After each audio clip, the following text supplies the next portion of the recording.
So আবার welcome ভিন্ন জগতে। সো আগের দিন আমরা শেয়ার করলাম, একটা টপিকে আলোচনা করলাম আগের দিন। তো আজকে তার আগে বলে দিই, আমি রিসেন্ট ভিডিও পোস্ট করেছি আমি। সে ভিডিওর নাম হচ্ছে আমার জীবনে প্রথম স্কুল যেটা ছিল সেটাতে এখন ভিউজ দেখি কটা এসছে, কে দেখেছে। একটা ভিউজ চলে এসছে। 4 ঘন্টা আগে ভিডিও ছেড়েছিলাম আমি। যাই হোক, এখন কটা বাজে? এখন বাজে 2:45। আজকে দেরি করে একটু ভিডিও বানাচ্ছি। জাস্ট একটা বন্ধু ফোন করেছিল, তার সাথে অনেকগুলো ভালো কথা হলো। তো আজকে আমরা কোনো টপিক আলোচনা করব না। আজকে আমরা র্যান্ডামলি দু একটা আমি এটা ইমাজিন করবো আমার সামনে কোনো ব্যক্তি রয়েছে, আমি তার সাথে একটু আমরা আড্ডা ফাড্ডা মারবো, নর্মালি ডিসকাস করবো যে কোনো র্যান্ডাম বিষয় নিয়ে। সো শুরু করা যাক আজকের, না এই রাতের কথা।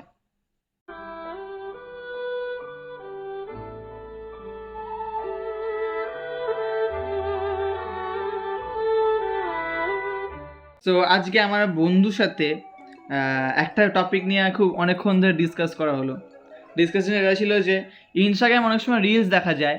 রিলসটা হচ্ছে যে লেখা থাকে এরকম একটা ভালো ব্যাকগ্রাউন্ডটা ভালো, একটা নস্টালজিয়া মিউজিক চলে, আর লেখা থাকে যে সাপোজ মনে করে ধরো তুমি হঠাৎ করে ঘুম ভাঙলো তোমার ঘুম ভাঙলো 2014 সালে, আর তখন রিয়েলাইজ করো তুমি এতদিন ধরে যা দেখলে এসব ড্রিম ছিল। সো আমি তখন খুব ভালো লাগে জিনিসটা, খুব নস্টালজিয়া ফিল আসে, খুব স্ট্রেস রিলিফ ফিল আসে এই সময় এই রিলসটা দেখার পরে। তো এই টপিকের উপরে বন্ধুটাকে বলছিলাম আমি যে আচ্ছা ভাই, তুই কি করতিস? আরে কুকুর খুব চিল্লাচ্ছে আজকে। তুই কি করতিস এরকম হলে? তুই কোন সালে উঠতিস? তো কোন সময় কি দরকার পড়তো? ও বলছে যে কি হবে ওসব করে, কিছুই তো লাভ নেই করে ওসব। তখন আমি বললাম দেখ, আমার কাছে একটা উপায় আছে। ও বললো কি? আমি ওকে বললাম যে সাপোজ ধর এখন আমার বয়স 21+। তো আমি চাইবো 2015 কি 16 সালের কোনো একটা টাইমে ওয়েক আপ হতে। আর সেটা আমি এখন দেখে নেব যে ওই সময় লটারির ফার্স্ট নাম্বারটা কী ছিল, যে ফার্স্ট প্রাইজের নাম্বারটা কী ছিল ওই দিনের সময় ওই লোকেশনে আশেপাশে লটারি বেঁধেছে, এরকম 1 কোটির বা 5 কোটি না কী হয়। তো ওটা ফার্স্ট নাম্বারটা কী ছিল যে ফার্স্টে, তো সেই নাম্বারটা আমি ওই সময় নিয়ে নিতাম আর কি টাকা চলে আসতো। আর তখন আমার বন্ধুটা একটা জিনিস বললো যে হ্যাঁ, এই টাকাটা দিয়ে একটু বিটকয়েনে ইনভেস্ট করা যায় তো তখন খুব ভালোই হতো। আমি বললাম হ্যাঁ অবভিয়াসলি, তো ওই টাকাটা তখন বিটকয়েনে কিছু কিনে রাখতাম, তো এখন বিটকয়েন ভ্যালু অনেক বেড়ে গেছে, তো ভ্যালুটাকে বেড়ে যেত ওখানে। তো এই জিনিসটা করতে পারতাম, আর 50% বিটকয়েন ইনভেস্ট, 50% ওই সময় নিজের পার্সোনাল লাইফটা। তো এইসব র্যান্ডামলি একটা বিষয়ে আলোচনা করছিলাম এরকম। সো আপনাদের সবার কি মনে হয় যে এরকম ধরনের হলে কি আদেও কি ভালো হতো আপনাদের জন্যে? অনেক কিছু বলবে, আবার অনেকে বলতে পারে এর একটা নেগেটিভ ওয়েটও আছে যে আমি এত কষ্ট করে ওই বছর থেকে এই বছরে এখন পেরিয়ে আসলাম, এই 10টা বছর, আমাকে আবার 10 বছর কাটাতে হবে, অত কষ্ট করে যত কিছু ফেস করতে হবে। অনেকে এই ওয়েটা ধরতে পারে। তো আমার কাছে মাথাটা জিনিস আসলো হট করে, ওই কি না আলাদিনের জিনি হয় না, জিনি, তো জিনি 3টেতে উইশ দেয়, তো আমার একটা উইশেই আমার সব কিছু পূর্ণ হয়ে যেত। আচ্ছা, অনেকে বলবে যে এমন উইশ চাইতে হবে যে আমাকে আনলিমিটেড উইশ দাও, তাহলে কী হতো? আচ্ছা, আনলিমিটেড উইশ দিয়ে কী লাভটা কী? ধরুন ওটা পলিসির বাইরে পুরো একদম, ওটা কেমন চিটিং লাগছে। আমি সিম্পলি একটা জিনিস, আমার একটা উইশ হলেও হবে, আমার কিছু লাগবে না। উইশটা ছিল কি, উইশটা হবে কি, আমি আজকের বা আমি ভবিষ্যতে মাত্র 2 দিন যেন দেখতে পাই। আজকের এখন এই সময় থেকে ভবিষ্যতে 2 দিন দেখতে পাই যে পরে 2 দিন কী হতে চলেছে। কালকের প্রত্যেকটা সেকেন্ডে 2 দিন দেখতে পাই আমি। 2 দিন হচ্ছে আমার লিমিটেড টাইম, তার বেশি দেখতে না পাই, তো এটা খুব ভালো হতো। তাহলে আমি কী করতাম, কালকে কোথায় আমাদের এই এলাকার আশেপাশে কোথায় লটারির প্রাইস বাড়ছে ওটা দেখে আসতাম। তারপর আমার নিজের পার্সোনাল লাইফটা, আমি এই জিনিসটা করলে কি ভালো হবে না খারাপ হবে এটা জানতে পারতাম। কোনো বিজনেসে কিছু করতে পারতাম বা কোনো কিছু র্যান্ডাম ইনকাম সোর্সের দিক দিয়ে, তখন সেফটি থাকতো যে এই স্টেপ নিচ্ছে, এটা ফলে কি এই হতে পারে। প্লাস আমার এই অ্যাক্সিডেন্টটাও হতো না তাহলে। তাহলে ওই দিনটা বুঝে যেতে পারতাম যে কালকে এই জিনিসটা হলে কিন্তু অ্যাকশন দেবো, তাহলে খুব কেয়ারফুলি থাকতাম, ওই জন্য বেশি ভালো হবে। তো নিজের পার্সোনাল লাইফটা খুব অনেকটা এরকমভাবে খুব ভালোভাবে থাকা যেতে পারবে। তো আপনাদের কী বিচার, জিনিসটা ভালো কিনা আইডিয়াটা? তো আমার মাথায় এখন র্যান্ডালি পাগল পাগল টাইপের আইডিয়া চলে আসে, পায়ে লেগেছে তো পায়ে ব্যথা করছে। আমি একটু শেয়ার করে দিই একটা জিনিস আমার লাইফের, আমার নিজেকে নিয়ে। আমি ড্রিঙ্ক স্মোক আমি করি এগুলো, আমি বলে দিচ্ছি একদম, কারণ আমি নিজেকে পুরো একদম ক্লিয়ার রাখতে চাই সবসময়। তো ড্রিঙ্ক স্মোকটা করাটা ভালো কি না আমি জানি না, অবভিয়াসলি খারাপ ওটা, কিন্তু এর প্লাস পয়েন্ট আছে কিন্তু একটা সাইডেও, এটা মানতে হবে। অনেকে বলবে যে এই পয়েন্টটা কি জাস্ট এক্সকিউজের জন্য লোকে দেয়, তো এইসব ডিসকাস এখন করছি না, একটা ভিডিও বানাবো এইসব নেশা ফেশা জিনিস নিয়ে, তো ওই ভিডিওতে সব কিছু বলবো খুবই ভালোভাবে। তো আমি ড্রিঙ্কস স্মোক করি, জানি না কতজন করে, যে যারা ভিডিও দেখছে যে তারাও করে কিনা জানি না, আমি হয়তো করে বা না করতেও পারে। তো আমার কোশ্চেন যে লাইফে ফার্স্ট সিগারেট ইন করে ফার্স্ট সিগারেট কবে খেয়েছিলে লাইফের ফার্স্ট? আমার আমার আমার আমার বলছি, আমার ফার্স্ট ছিল হচ্ছে ক্লাস 11-এ। এখন আমি কলেজে 3rd ইয়ার।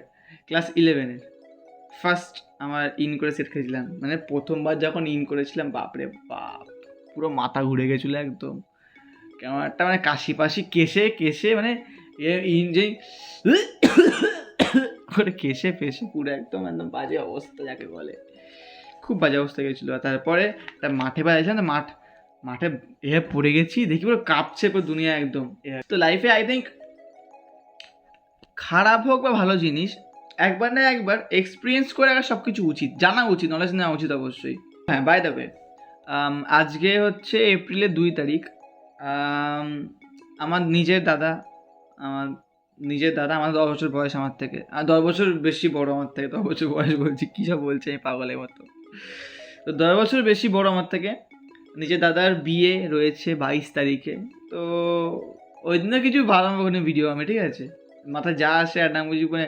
আর হ্যাঁ, এই বিয়ে সম্পর্কিত যে কোনো কিছু আমার নিজের পার্সোনাল লাইফে অনেক কিছু যদি দেখতে যে চান আপনারা, তো আমার ফেসবুক পেজ আছে, সেখানে দেখতে পারেন। সো ওখানে আমি ফটো ছাড়বো মাঝে মধ্যে, কী করছি কি না, তো এসব ওখানে বলবো। আসলে আমি চাইছি যে বললাম ফার্স্টের দিনে ভিডিও বলেছি, ওখানে আমি এসব করে নিজে খুলতে চাইছি, নিজেকে কিছু কাজের মধ্যে ব্যস্ত রাখতে চাইছি আমি, কারণ আমার এখন শরীরটা খারাপ, তো পুরো একদম রেস্ট নিতে বলছে বাড়িতে একদম। তো আর কলেজের পরীক্ষা 7 তারিখ থেকে শুরু হচ্ছে, তো এমনি কলেজ বন্ধ, কিছু করারও নেই আমার। তো নিজেকে এসে একটা কিছু ঢোকা যাইছে আমি, এতে মাইন্ডটা একটু হালকা পরিমাণে বিজি থাকবে, আর এটা খুব ভালো হবে তাহলে আমার জন্যে। তাই আমি কিছু না হোক, কোনো কিছু ফল না হোক, অ্যাটলিস্ট নিজেকে তো বাঁচাতে পারছি আমি। ও হ্যাঁ, এটা বলতে আছি আমি, আমার আগে মানে আর একটা বাজে অবস্থা রয়েছে তো আমার, যে রাতটা যখন আসতো, মানে সারাদিন ধরে এটা চাইতাম যে রাত যেন কোনো সময় না আসে। আর এখন আমি চাইছি কখন রাত হবে, একটু ভিডিও বানাবো, ভিডিওর সামনে কথা বলতে পারবো ভালোভাবে, মন খুলে একদম কথাটা বলতে পারবো সব কিছু আমি, আর কখন আমি সব কিছু শেয়ার করতে পারবো, আমার মাইন্ডটা অনেক ফাঁকা হয়ে যাবে আর ক্লিয়ার হয়ে যাবে পুরো একদম। তো এখন যে রাতটাকে আমি আগে যে রাতটাকে ইগনোর করতাম, সে রাতটাকে এখন আমি চাইছি কাছে, একটা হিউজ ডিফারেন্স কোথায় চলে আসলো এখানে আমার। আশেপাশে কুকুর ডাকছে তো, এই কুকুর ডাকার থেকে একটা কথা মনে পড়ে হঠাৎ করে আমার। কথাটা হচ্ছে তাও 2-3 বছর আগে কথা, এটা তাই বেশি, হ্যাঁ 2-3 বছর না, 4-5 বছর আগে কথা এটা। তো এরকমই শীতকাল ছিল ওই সময়। তো আমাদের আশেপাশে অনেক কুকুর থাকে। তো অ্যাকচুয়ালি বলতে আমি খুব ডগ লাভার আমি। তো যে সমস্ত রাস্তা কুকুর আছে না, তারা একটু খেতে দিই, তো তারা পোষ্য মেনে গেছে আশেপাশে। তো ওই সময় একটা মেয়ে কুকুর বাচ্চা দিয়েছিল 9টা মতো, হ্যাঁ 9টা বাচ্চা দিয়েছিল। এবার আমাদের বাড়ি একটা পাড়া, আর আমাদের বাড়ি ছাড়িয়ে একটা মোড়ে মাথা আছে, তো সেখানে এরকম 3-4টা কুকুর ছিল। ওরা একটা গুন্ডা টাইপের, ঠিক আছে, ছাপড়ি কুকুরগুলো। তো ওরা রাত্রে আসতো আর একটা বাচ্চাকে অ্যাটাক করতো, মেরে ফেলতো। এতে এরা বাচ্চাদেরকে কেন অ্যাটাক করে, এতে এরা পরে বড় হয়ে নিজের আয়ত্ত না করতে পারে, নিজে যেন বংশ বিস্তার না করতে পারে, বড় টিম না হতে পারে, এই নিয়ে অ্যাটাক করে মেরে ফেলে। তো একদিন দেখেছিলাম একটা কুকুর মরে গেছে, রাত্রে মরে গেছিলো একবার একটা কুকুর, মাথা গরম হয়ে রয়েছে আমার। পরের দিন আমি উইকেট নিয়ে রেডি পুরো একদম। আমি যেমন ডগ লাভার, তেমনি ডগকে আমি মানে একটা কুকুর যদি তখন আমি পার্সোনাল সূত্র চলে পেয়েছিলাম আমার, উইকেন্ড রেডি আমি। যেই এসে রানিং উইকেন্ড নিলাম তখন রাত 1টা বাজে, তাড়া করেছি পুরো মোড়ে মাথাকে দুম দাম করে মারছি পুরো কুকুর, 3-4টা কুকুরকে মারছি। আর সাথে আমার সাথে যে এই পাড়ায় কুকুর ছিল ওরা ছুটে গেছে আমার সাথে লড়াই করতে, মানে কুকুরের মাঝখানে আমি লড়াই করছি উইকেট নিয়ে, দুমদাম করে মারছি, উইকেট ভেঙে গেল। এবার একটা কালো কুকুর তার লেগেছিল খুব বাজেভাবে, পায়ে লেগেছিল, ঠিক আছে, সে ওই সময় এমন করেছিল আমার দিকে। তো এরকম 1 সপ্তাহ পরে একদিন আমি খেলতে যাচ্ছিলাম, ফুটবল খেলার কথা ছিল, তোমার একটা বন্ধুর মোড়ে দাঁড়িয়ে আছে, আমি যাচ্ছি পাড়া, কুকুরগুলো দাঁড়িয়ে আছে। এবার আমি বন্ধুটা বলছে যে তা দৌড়ায়, আমি না দৌড়াবো না, কুকুর তাড়া করবে আমাকে। তোমার সাথে আয় না, কিছু হবে না। যেই দৌড়েছি 3-4টে কুকুর একসাথে অ্যাটাক পুরো একদম, মানে আমি দাঁড়িয়ে জাস্ট রানিং। ওরা আসলে এই একটা ওই একটা, আমার এই পায়ে এখানে থাইয়ের এখানে কামড় বসেছে একজন, ওটাকে সরাচ্ছি। এই পায়ের এই যে জায়গাটায় কামড় বসালো একজন, এটাকে সরাচ্ছি। একটা এখানে আমার তো এই হাতের এই হাতের ঠিক এই জায়গাটা, ঠিক আছে, একটা কুকুর দাঁত বসাতে গেছে পুরো, মানে নাড়ি এইখানটায় দাঁত বসাতে গেছে, ওখানে রানিং সরিয়ে দিয়েছি, জাস্ট স্ক্র্যাচ পড়েছে হাতের এখানে, লাথচ্ছি গুতোচ্ছি, মানে ফাইট করছি পুরোর সাথে। আর ওই দেখছি পুরো একদম যাবে, দৌড়ো স্টার্ট করলাম। আর সে কি জোরে দৌড়চ্ছি, মানে আমার স্পাইক পরা ছিল, আর নাকি পিচের রাস্তায় দৌড়চ্ছি স্পাইক পরে, জোর মানে উড়ন্ত বেগে দৌড়চ্ছি। লাস্টে দেখেছি কুকুর তাড়া করছে 3-4টে একসাথে। আমার তো বেশি স্ট্যামিনা নেই ওই সময়, কত দৌড়বো আমি, কত সে দৌড়বো আমি, আর কুকুর তাড়া ধরতে পারছি না, এত জোরে দৌড়চ্ছি আমি। একটা বাড়ি গেটের আমি ঢুকলাম, ঢুকে সাইডে ঢুকে পড়লাম, আর লোকজন তখন তাড়িয়ে দেবো কুকুরগুলোকে। বাড়ি গিয়ে দেখলাম গর্ত হয়ে গেছে, হসপিটালে নিয়ে গেল, যেখানে যেখানে কামড়ায় তার চারপাশে নাকি ইঞ্জেকশন ছুট পড়াচ্ছে। আমি ভেবেছি হয়তো ওটা ইঞ্জেকশন দেবে এক সময়, কারণ ছোটোবেলায় বিড়াল কামড়েছিল ওই সময় কিছু ইঞ্জেকশন দিয়েছিল। তো যেখানে কামড়াচ্ছে, মানে এই যে এখানে কামড়েছিল, তো একটা বাইট বসেছিল এখানে, তো এরাম করে সাইকেল করে ইঞ্জেকশন দিয়েছে। আমি গুনে দেখেছি প্রায় 21 থেকে 23খানা ছুঁচ ফুটেছে আমার। তো এটা অস্বস্তিকর লাগছিল ওই সময় একদম, মানে কুকুরের সাথে নাকি আমার পার্সোনাল শত্রুতা তৈরি হয়ে গেলো। তারপরে আমার তাড়া করেছে অনেকবার সাইকেল নিয়ে, বাইক নিয়ে, ইনফ্যাক্ট 4 চাকা করে আসতাম, তখন দেখলে তখন হ্যাঁ করে উঠতো পুরো একদম, কী রে এক চাপা দিতে মরে যায় পুরো একদম। তারপরে আস্তে আস্তে ওরা, মানে এই রিসেন্ট 1 মাস আগেই মরে গেল কুকুরগুলো, মানে আস্তে আস্তে মরে গেছে সব। আচ্ছা, রাত জাগতে কেমন লাগে, মানে রাত এখন 3টে 2 বাজে, রাত এইটাকে রাত, এই রাতটা, মানে অনেকে এই রাতে সময়টা কেমন লাগে। আমার পার্সোনালি বলতে গেলে না, এই যে ঠিক 1:30টার পর বা 2টোর পর থেকে যেই একটা টাইমটা পড়ে না, আমি জানি না যে কী হয় ওই সময়, ফোকাস পুরো বেড়ে যায় একদম, চারিদিকটা পুরো নিস্তব্ধ থাকে, তো পুরো কোনো কিছু সমস্যা, কোনো ডিস্টার্বনেস কিছু থাকবে না, এতটা পরিমাণে ফোকাস বেড়ে যাবে। অ্যান্ড এই সময় আই থিঙ্ক পড়াশোনা করতে সুবিধা হয় এই সময় অনেকের, মানে খুব ফোকাস বেড়ে যায়। এই না দেখবে অনেকে রাত্রে ইম্পর্টেন্ট কাজগুলো করে, অনেকে ডিস্টার্ব করা কিছু থাকে না এখানে, আর এসব। তো রাতটাকে আমার খুব ভালো লাগে, কিন্তু এই রাতের মধ্যে আমার যদি ফোকাস দুঃখের উপর চলে আসে, তখন রাতটা আমার নাইটমেয়ার তৈরি হয়ে যায়, খুব অস্বস্তিকর লাগে ওই সময়। তো আপনারা জানান যে আপনাদের রাত ভালো লাগে নাকি দিনের বেলা ভালো লাগে, মানে ফোকাস যে কোনো কাজে ইয়েতে করতে, তখন কোনটায় সুবিধা হয় আপনাদের হয়। ওকে, সো আমার এখন মাথার কিছুই আসছে না, যা আসলে বললাম অনেক কিছুই তো বললাম।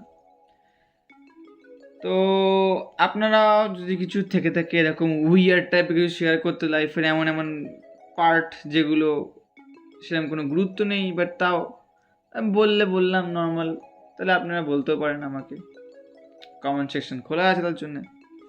যাই হোক, সো আজ রাতে জাস্ট এইটুকুই, দেখা হচ্ছে নেক্সট ভিডিওতে, টাটা।